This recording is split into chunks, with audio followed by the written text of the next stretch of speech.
ایک خوبصورت اور پرسکون صبح تھی۔ آسمان روشنیت ٹھنڈی ہوا میں پھولوں کی خوشبو گھلی ہوئی تھی، درختوں پر بیٹھے پرندے مدھر آواز میں گنگنا رہے تھے۔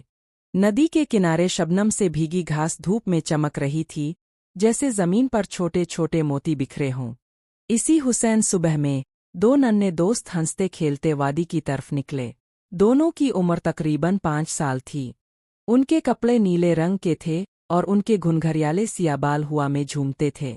دونوں ننھے دوست ایک دوسرے کا ہاتھ پکڑے، کبھی دوڑتے کبھی جھومتے ندی کے کنارے جا پہنچے۔ اچانک جھاڑیوں میں کچھ حرکت ہوئی۔ درختوں کے بیچ سے ایک جھاڑ گونجی، ایک شیر وہاں آ گیا تھا۔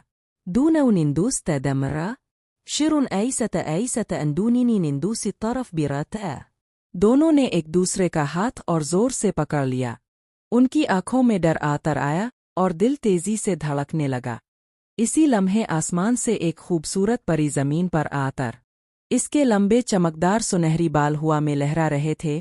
خوبصورت پری کے ہاتھ میں ایک جادوئی چھڑی تھی، جس کی نوک پر سرخ رنگ کا ایک چمکتا ہوا نگینہ جگمگا رہا تھا۔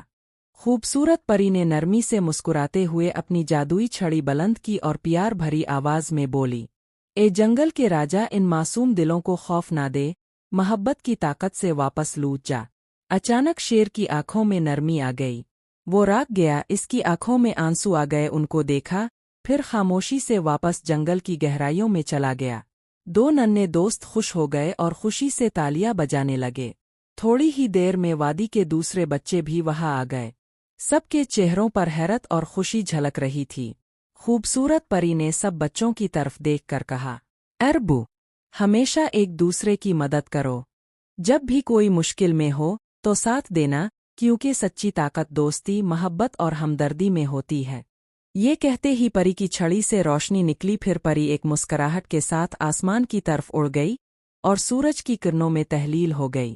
بچے دیر تک اس روشنی کو دیکھتے رہے اور ان کے دلوں میں ہمیشہ کے لیے ایک خوبصورت سبق نقش ہو گیا۔ ہم سب کو ایک دوسرے کا خیال رکھنا ہے۔